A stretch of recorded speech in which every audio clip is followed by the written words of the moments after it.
My name's Louie Palu, and I'm a photographer. That's what I'd say. I'm a photographer first because I never intended on becoming a film director.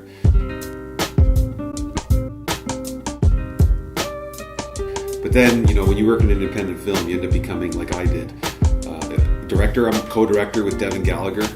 And then you end up becoming, the producer, director of photography, sound recordist, narrator. And this was a revelation to me that the Nazis had come to my father's house looking for his father's nephew. And he was a partisan, apparently. And they held a gun to my father, who was maybe 4 years old.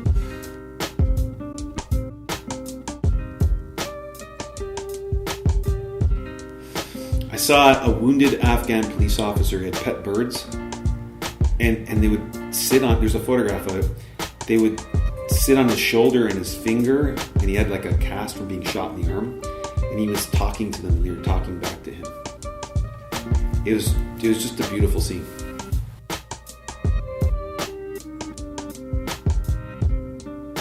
I saw 2 Afghan police officers that got kidnapped by the Taliban. They were hung and shot in the face.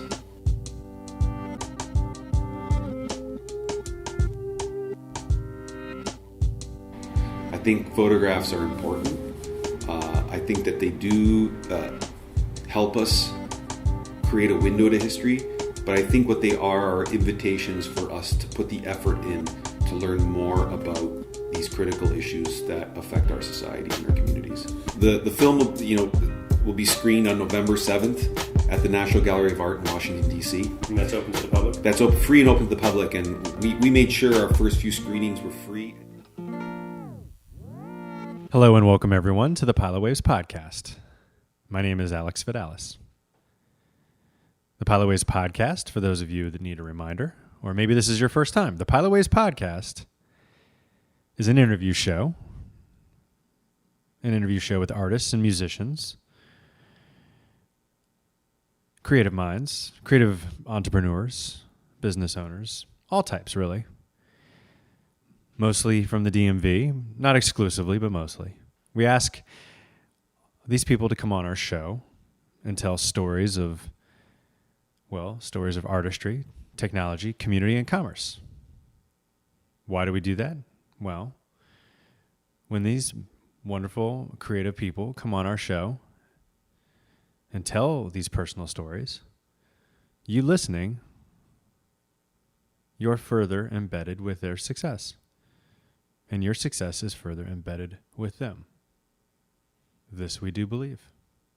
We believe it with our hearts. We believe it with our minds. We believe it. You listening, you believe it. That's why you're listening. You know who else believes it? Louie Palu. Louie Palu, war photographer, war correspondent, film director. Him and his friend Devin Gallagher, they put together a Kickstarter, and they made a movie called The Kandahar Journals, based on the journals that Louie Palu kept while covering the war in Afghanistan. Louie has some extraordinary stories of covering some incredibly horrific, war-torn battlefields, embedding himself within regiments, and just in general, following his vision. Following his, what I believe, and I believe he believes this as well, is his destiny. Today's episode is brought to you by DC Podfest, dcpodfest.com for more information.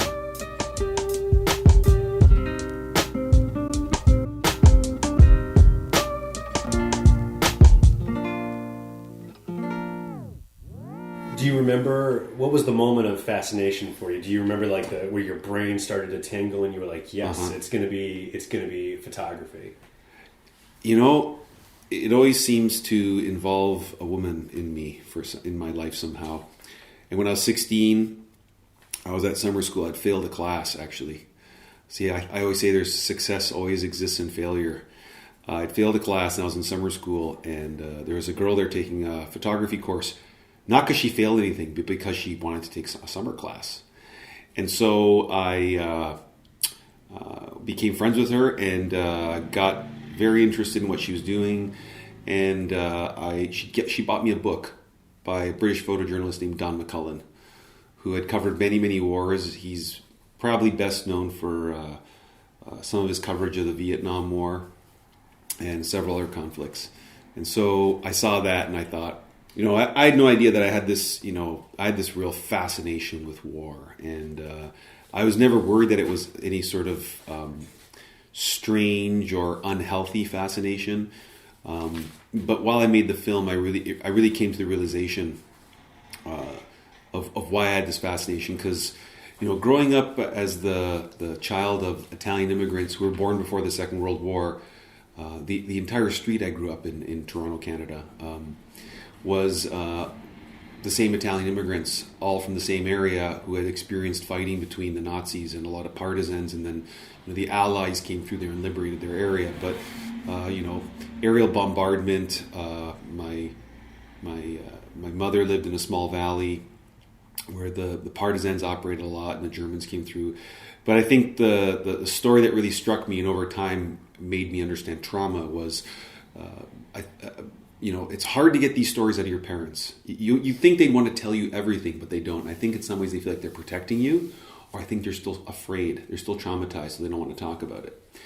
And after I had experienced war and my father passed away, I started hearing more stories, and my mom told me about, and this was a revelation to me, that the Nazis had come to my father's house looking for his father's nephew, and he was a partisan apparently, and they held a gun to my father, who was maybe 4 years old, and they arrested my grandfather.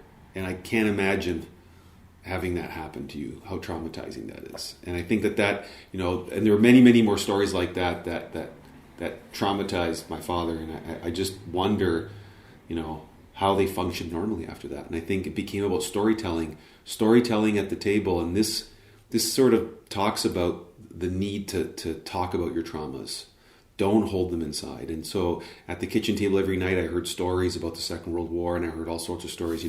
Probably one of the most disturbing stories I heard, and it was at someone else's kitchen table, with family friends. And my father had a very close friend who was older than him, old enough that he was drafted into the Italian army. And then my father was too young to be in the army, but when the Italians switched to the Allied side, he was thrown in a German prisoner of war camp. And there's this story where they made him fight dogs for food. I mean, that story always struck me. But after I had covered war myself and personally saw sort of these remarkable levels of cruelty, when I envision that story, that it's actually true, and I know it's true, it's such a dark story. It's very difficult to comprehend. And so this is really a moment where I really realize and come to be at peace with the inability of photography to convey the reality of war. I think photographs are important. I think that they do help us create a window to history, but I think what they are invitations for us to put the effort in to learn more about these critical issues that affect our societies and our communities. The film will be screened on November 7th at the National Gallery of Art in Washington, D.C. And that's open to the public? That's free and open to the public, and we made sure our first few screenings were free and in public institutions that connected to government and policy. Like in Ottawa, we screened in Ottawa at the Canadian War Museum, and now we're screening here in Washington. And that's going to be a great screening, of course, because it's the theater there in the National Gallery in the East Building is fantastic. If you want to get more information, you can go on the film's website, which is www.kandaharjournals.com. You can just search Kandahar Journals online. You'll get all the hits you want to find. But we have a Facebook page, and there's Twitter as well, at Kandahar Film. Wonderful. And for those people who might be on the fence and say, I've seen a lot of information about the war. I mean, we've been there for 10 years. I've seen a million documentaries. Yeah. What's different about this one? Why should I come see this? Well, when we made the film, we looked at sort of everything that was out there, and we thought, we think people should be making films from all points of view, from people from all sorts of different countries, and just keep the dialogue going. There's a lot of great films out there, and I think they should still keep getting made. This film is from the point of view of photojournalist. I think that's really rare out there.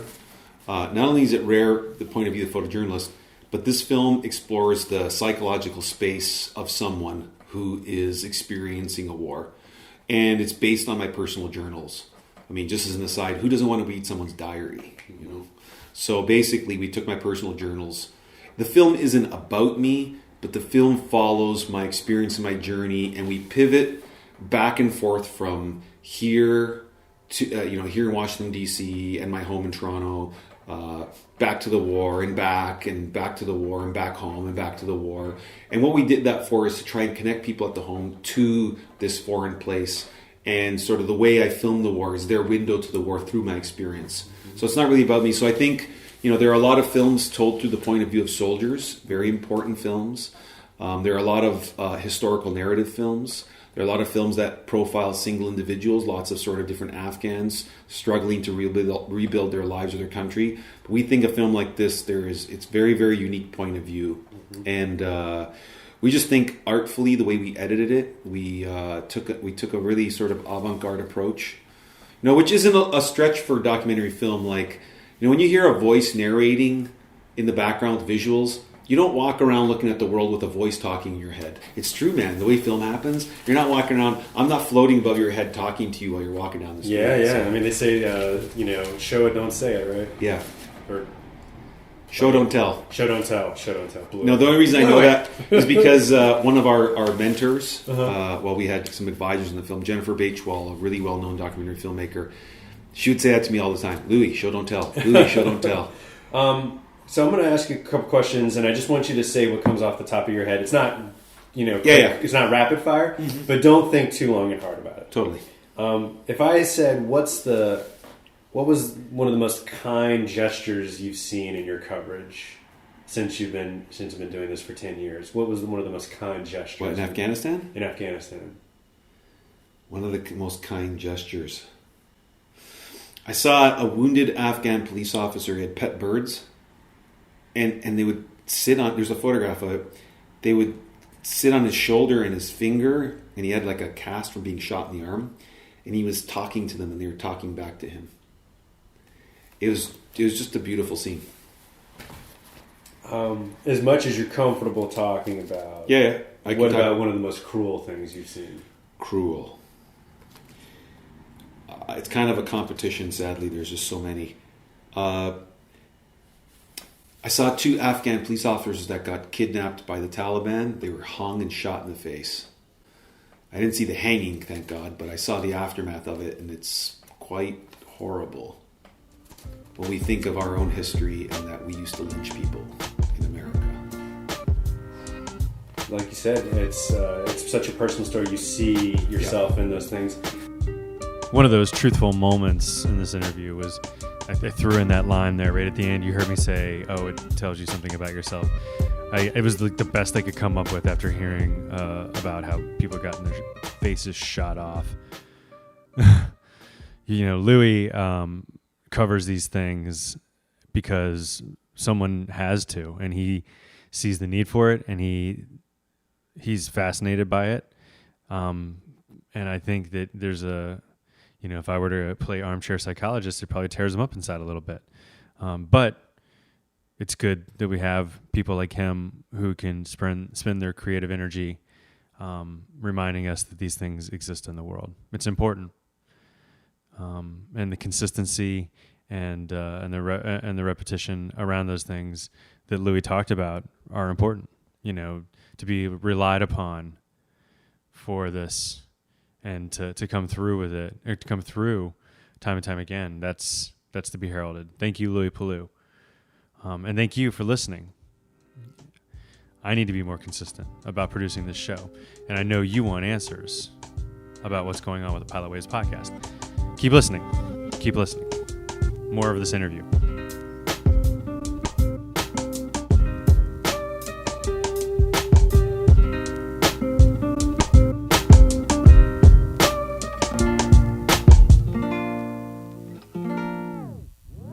I think that the thing with film is film, radio, well, television's become the internet now, but I think film occupies a space that will never be replaced by anything. I still think movie theaters actually continue to expand and be built. There's movie theaters now where you buy dedicated seats.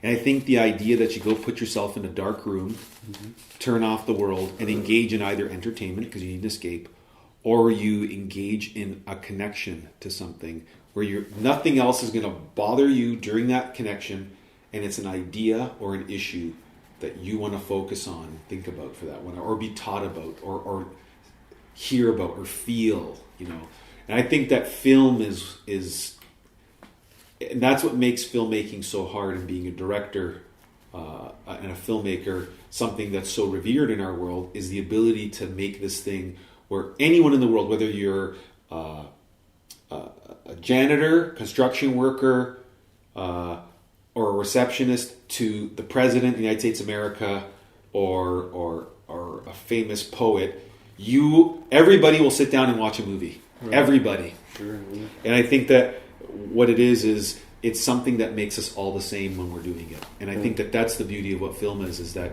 film makes us all equal. It's democratic. You turn the lights off, you're all... Okay, some people get the front row seats, the reserved ones. And some people get wherever you can get, if you get their early seats. Yeah. But I do think that film is something that connects us all. It's a dedicated and committed thing. And I think that's what film does that other things don't. And I think in a lot of ways it beats daily journalism. So how do you, because you talked about the personal stories, right? And you've had friends who've been injured, you've had friends who've been critically injured and mentally disabled now. And how, because you seem like a person who understands the very abstract level, especially as it pertains to history and how it pertains to modern day, right? How do you sort through then what happens on a personal level to the people that you care about? And may happen to you one day. How do you make sense of that? What's worth it? Why is it all worth it? Well, I think sort of there were times where I wanted to make sense of it, and there are just some things that they're so big they're beyond you making sense of it. I think that what the solution is to fix Afghanistan. My God, there's like some people could say they know the one way they're going to do it, or the 50 different ways it can happen, and the 50 different Afghanistans that can come out of all those different approaches. But for me, what it really comes down to is, I don't live in Afghanistan. I'm not from Afghanistan. A big part of who I am now came out of Afghanistan, is connected to Afghanistan. And so I have an interest in seeing what happens to that country. And it is very personal for me. Not just because Canadians or Americans were killed over there, but because I have Afghan friends as well. Right. I saw a lot of Afghans die, and I'll tell you that made a personal mark on me in terms of just from one human being to another, regardless of being Afghan or Canadian or American. And I think that for me, I think on the micro level, I think there's people that think on all the different levels. I think on the micro level, I think of those villages where my film takes place outside of Kandahar City, and I just think, how could some small things help them in a small way? And I think that that's kind of where I'm thinking. And it gets very, very tough because it's not really up to me what I think, it's what they want. But I think in Afghanistan, the tough thing, there's been so many decades of war and destruction where every piece of infrastructure was just absolutely destroyed, that sometimes they don't know what they need or want because they've been reduced to such a basic level of survival.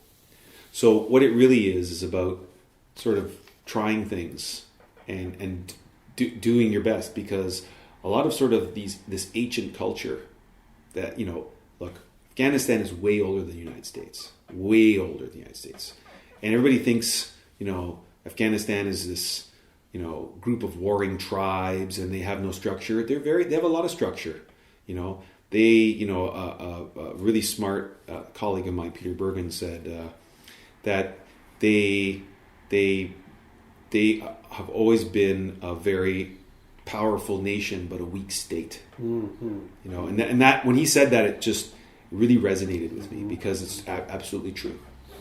So the long narrative form, Yeah. 4 years to make a movie, that gives you a great deal of a different context and perspective of communicating that story versus journalism that's day to day, like you just said. Yeah. What's the value of one versus the other? What's better about the long form narrative looking back versus the daily? I think they both occupy an important space in our world and sort of our global community. One, there could be something going on that needs attention right away, like there's a plane crash or there's an accident. There's traffic. You want to know right away. Who doesn't want to be told that there's traffic on a highway and they could take a different route and get around that? Right. Hey, there's a lot of value in that kind of weather. Right. Everybody takes. No one gives credit to the people who do the weather. Right. I mean, don't you want to know it's going to rain? It's going to be sunny. It probably our days, how we dress every day, is controlled by that. The first thing my girlfriend asks me every day, "What's the weather going to be like?" And I'm like, "Totally." Do you know? I mean, why can't you look it up yourself? And it's on our phones. It's an app on our phone. Sure. Right away we look, bang. Right. So, but I think when it comes to sort of like things like that are developing, like wouldn't it have been nice to have had some of the journalism we have now back in Nazi Germany, when sort of a lot of what would end up being probably one of the cruelest things that's ever happened in the history of the world leading up to the Holocaust. Right. I mean, that people just didn't do anything, and I think early enough, or before cameras existed, totally. Like the slave trade, or exactly, running roughshod with Manifest Destiny across the country. Totally. But then I think that there are some things, I love, and who doesn't, Werner Herzog, the filmmaker. It's that long, meditative moment, if not extended, sort of period of reflection on an issue, whether it's capital punishment or, there's that great film he made about texting and driving. Yeah. Yeah. And I just think that... the long form also, it's about looking at all those deeper layers. I think some things can't be explained in the news report. Right. Like I think Afghanistan, the bombing of the hospital that just happened, the MSF hospital in Kandahar, that can be explained pretty quick. Like there was a bombing, it's being investigated. We'll report more when we find more. But I think that when you get into sort of the layers of the earlier conversations and questions we've had, sort of why is the war gone on forever in Afghanistan? How are you personally traumatized? And all these layers are connected and then edited into a 76-minute film.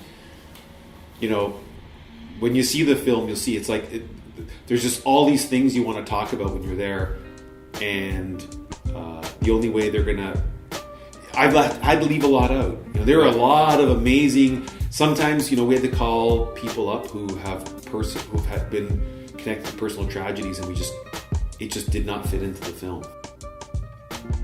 Thank you so much for coming on the Pilot Waves podcast, Louie Palu. And thank you for listening to the Pilot Waves podcast. And go out and see the Kandahar Journals at the National Gallery of Art, November 7th, 3 p.m., free and open to the public. Go and check it out. Go support our friends Devin Gallagher. Go support our friend Louie Palu. They put together a Kickstarter, and they got this thing put together, and that's amazing. That is the new way of creative fundraising, which is fantastic. I mean, I know it's just a technological spin on an age-old thing, but at the same time, we have to celebrate the fact that this movie got made through those means, and that's rad. And we thank you, the listener, as always, for listening to this podcast. I know you want more information about what's going on with the podcast, and I promise you more in the coming weeks. Thank you, as always, to Amanda Kleiman for the huge amount of support and for believing in us. Thank you to Robert Higgs for interviewing me recently, and I'm excited about listening to the interview. Thank you to Jennifer Crawford for putting together with me DC Podfest. We're going to see you November 6th to the 8th at the Wonder Bread Factory. So excited. Workshops, seminars, pancakes.